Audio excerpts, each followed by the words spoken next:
Salah satu syarat dalam pembangunan tempat ibadah adalah pihak yang akan membangun tempat ibadah harus mempunyai 90 jamaah, anggota jamaah, dan telah mendapatkan persetujuan dari sedikitnya 60 tetangga di sekitar lokasi.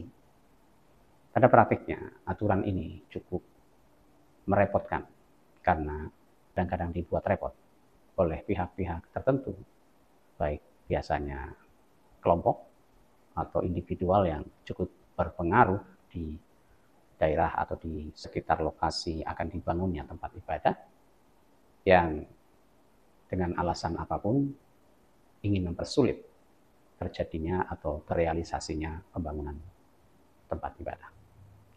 Sesungguhnya bagaimana ini aturan ini?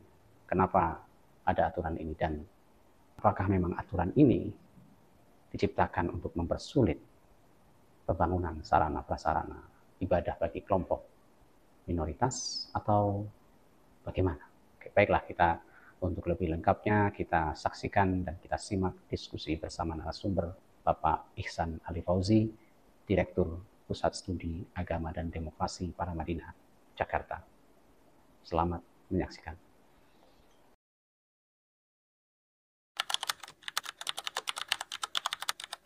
Nah, itu langsung terasa sekali kalau kita mengambil ilustrasi untuk soal konflik di masa Orde Baru yang otoritarian dan di masa reformasi yang lebih bebas sekarang. Itu nyata sekali kalau kita melihat aturan mengenai rumah ibadat. Di aturan ada aturannya itu. Jadi kalau dulu ya, saya pernah tulis di buku judulnya Polemik Gereja di Jakarta atau apa gitu ya. Itu ya di situ cukup jelas ya. Di situ kita mempelajari beberapa aturan di masa Orde Baru dan di masa sekarang. Dulu itu praktis nggak ada aturan yang fungsional ya mengenai rumah ibadat ya. Kalau Laksusda tahu ya kita semua ya kan, itu adalah kantor tentara di level kecamatan dan kabupaten dan kota lah ini kalau di daerah-daerah gitu ya. Laksusda. Jadi dia itu penguasa paling akhir dan paling fungsional memang ya. Ada RT, ada apa lagi. Tapi kalau dia kasih izin ya kamu untuk memiliki rumah ibadah di situ, jadi itu. Jadi ya. Kalau dia bilang nggak jadi, nggak bisa kamu mendirikan rumah kayak gitu, nggak jadi itu. Kuncinya adalah aturan itu ya tunduk kepada apa maunya kelompok militer setempat, penguasa tentara tertinggi setempat gitu ya. Jadi totalitarian, Orde Baru, otoriter, ya memang kan angkatan bersenjata ya waktu itu yang berkuasa kan. Ya, di masa reformasi ya, keluarnya 2006 ada namanya peraturan bersama menteri. Ini sesudah negosiasi bertahun-tahun loh. Ya, negosiasi bertahun-tahun, namanya peraturan bersama menteri nomor 2006. Dua menteri itu adalah Menteri Dalam Negeri ya dan Menteri Agama. Kementerian Agama dan Kementerian Dalam Negeri mengeluarkan peraturan bersama menteri nomor 2006 tentang petunjuk kepada kepala daerah dalam mengelola kerukunan ya, pendirian rumah ibadat dan pengelolaan forum kerukunan umat beragama, tentang 3 hal itu ya. Tapi PBM itu adalah petunjuk kepada kepala daerah bagaimana mengelola 3 hal ini ya. Dan kami memiliki penelitian, silakan teman-teman ambil tuh di website Pusat Studi Agama dan Demokrasi Yayasan Paramadina. Kita memiliki penemuan sejauh ini satu-satunya penelitian yang agak kuantitatif dan sebagainya gitu ya, yang memperlihatkan bahwa aturan itu dipakai kalau ada ribut-ribut soal rumah ibadat, itu aturan itu yang selalu menjadi rujukan. Kira-kira begitu. Saya hanya ingin memperlihatkan beda pengelolaan konflik di masa Orde Lama dan di masa reformasi sekarang gitu ya, dan dengan asumsi bahwa konflik itu lebih sering terjadi di masa reformasi justru karena dia reformasi dan bagus konflik itu nggak selamanya jelek, konflik itu bagus, dan kalau kita mengelolanya dengan bagus, dia bisa menghasilkan sesuatu yang baik gitu. Ya, saya kira tadi terkait dengan PBM Menteri ya, kan ada yang sering dibicarakan orang itu kenapa kemudian terasa sulit mendirikan rumah ibadah baru. Itu ada poin yang misalnya harus ada izin 90 ya, bukan, ada 90 jemaat ya, kemudian ada izin dari 60 tetangga warga sekitar. Saya beberapa kali juga berbincang-bincang dengan masyarakat minoritas, misalnya di Jawa, di mana gitu. Kadang-kadang memang poin ini menjadi apa kan itu kemudian rekomendasi ini kan kemudian dijadikan kajian FKUB untuk merekomendasikan atau tidak. Nah, menurut Pak Ihsan ini bagaimana ini poin yang soal 90 dan 60? Oke. Saya nggak mau jadi pembela FKUB, saya nggak mau jadi pembela Kemendagri atau Kemenak soal ini ya. Tetapi kalau Anda tanya sama mereka ya, dan saya lihat di peraturan itu memang ada pernyataan bahwa gini, kalau syarat 60-90 itu tidak cukup diperoleh dari warga di mana konflik itu terjadi, ya sumber jumlah itu bisa diperlebar. Jadi kalau sekelurahan nggak ada 60-90, Anda bisa tambah gitu. Itu ada itu di aturan itu ada. Di aturan itu ada, ya. Jadi kalau Anda berkeluh kesah kepada teman-teman Kemenak dengan alasan itu selalu jawabannya mudah. Aturan itu ada. Kalau Anda mau kreatif, terus mencari, dan niatnya memang bersama-sama ingin melihat kemungkinan pendirian rumah ibadat baru di sini, ada itu jalan keluarnya. Oke, jadi bisa memperluas skupnya. Iya, bisa. Jadi misalnya satu yayan ini kurang 60-90, ya. Panitia pembangunan masjid itu bisa memperlebar wilayah, mencari orang baru di luar yayan ini, misalnya gitu. Di rumah Modasi Beragama ini gitu. Jadi aturan itu sampai ketemu itu jumlah itu. Oke? Saya kasih ilustrasi lain. Perwali, ini ada namanya peraturan wali kota Kupang.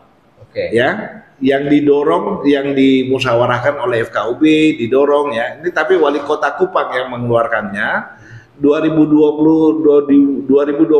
atau 2022. Ya, saya lupa persisnya. Yang perwali itu menyatakan kalau sekiranya tidak ditemukan 60-90 itu di seantero ini ya, jumlah jemaat yang bisa mendukung 60-90 untuk satu pendirian rumah ibadat ya, kalau tidak mungkin wali kota harus memberi izin didirikannya rumah ibadat itu kalau memang tidak mencukupi. Ya, maksudnya gini, orang Buddha di Kupang itu jumlah keluarganya Buddha itu hanya 26 keluarga, ya. Sehingga tidak akan cukup 60-90 itu. Sampai mati pun kira-kira nggak akan cukup, karena memang jumlahnya segitu. Itu seluruh Kupang, ya. Ya, karena itu maka dia mengambil inisiatif untuk membangun satu vihara di sana. Pemerintahnya gitu. Pemerintahnya, wali kota Kupang, ya. Mendirikan vihara karena memang nggak akan tercukupi gitu ininya. Itu satu inisiatif untuk memecahkan masalah gitu. Jadi kuncinya sebenarnya kalau kita punya rasa kebangsaan yang cukup, solidaritas yang cukup dan sebagainya, kita bisa mengetahui kok ini layak atau enggak sih rumah ibadat baru dibentuk atau tidak gitu. Gitu. Nah, kalau kesulitan itu terjadi, ya, yang harus kita cek itu bukan masalah itu ya sebenarnya. Ada nggak sih rasa solidaritas di antara kita ini kepada sesama teman, kepada teman sewarga negara ya, se-Indonesia ya. Kalau nggak ada, itu pasti akan dicari-cari terus alasannya. Kira-kira gitu maksud saya. Jadi bukan persoalan sebenarnya ya kuantitas 90-60, tapi justru kadang-kadang 90-60 itu menjadi apa ya? Hilah. Iya, hilah.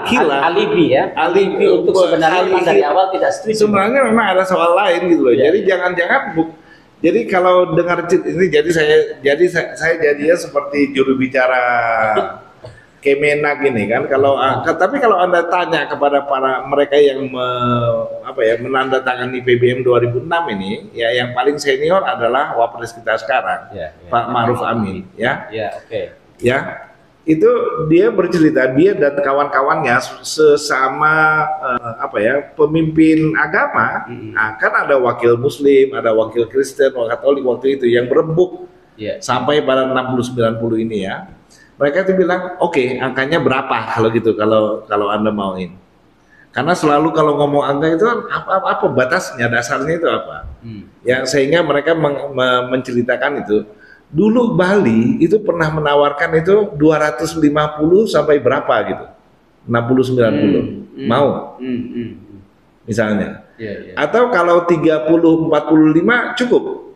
Mengapa 35-40 lebih baik dari 60-90? Jadi itu kata Ma'ruf Amin ya udah kesepakatan aja, asal ada ada pertimbangan ya oke, kalau kira-kira pemeluk jemaat yang membutuhkannya betul-betul membutuhkan, ditunjukkan oleh gitu dan sebagainya. Tapi itu cuma simbolik 60-90. Tetapi kalaupun, dan ini ada termaktub di dalam aturan itu loh, saya lagi nggak bela Kemenak gini kan, tapi kalau Pak Lukman kamu tanya itu selalu jawabannya begitu. Kan selalu ada keterangan selanjutnya bahwa kalau itu tidak cukup di daerah setempat tadi itu diperlebar sampai cukup, gitu. Nah, saya punya dugaan dan banyak datanya.